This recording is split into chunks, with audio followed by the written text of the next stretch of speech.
Hi everyone, welcome to Create Eat Happy. This is OCHIKERON. Today I wanted to share with you how to make human face marshmallow Oreos. It's quick, easy, yet delicious.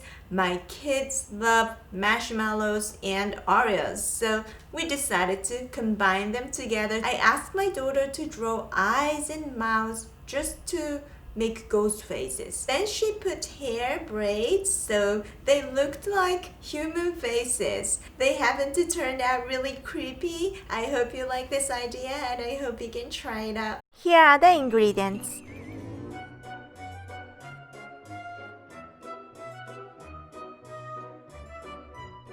Place Oreos on a baking sheet lined with parchment paper.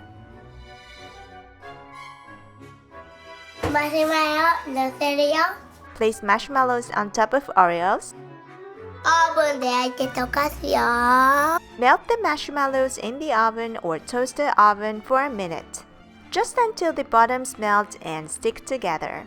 I think I melted too much, but it's okay, let's move on. You can use chocolate pen or edible pen is okay. Draw faces on marshmallows. My daughter picked edible pen and she enjoyed drawing faces on marshmallows. I didn't expect her to enjoy this much and draw this well. The faces turned out much complicated than ghosts.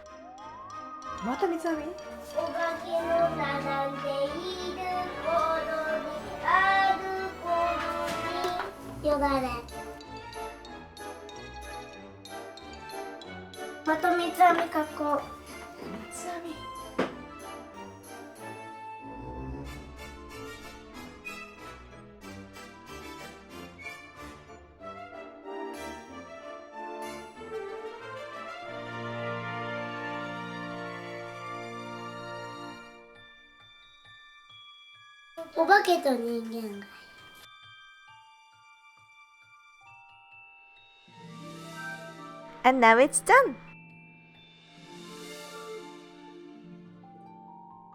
Thanks for watching. I hope you get an idea for Halloween.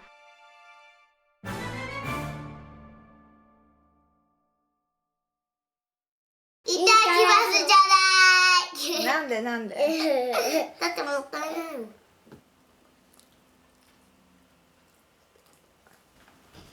どうですか？マシュマロだけ食べやすい。なんかオレオだけちょっとカリカリしっかりくっついてる。すごい。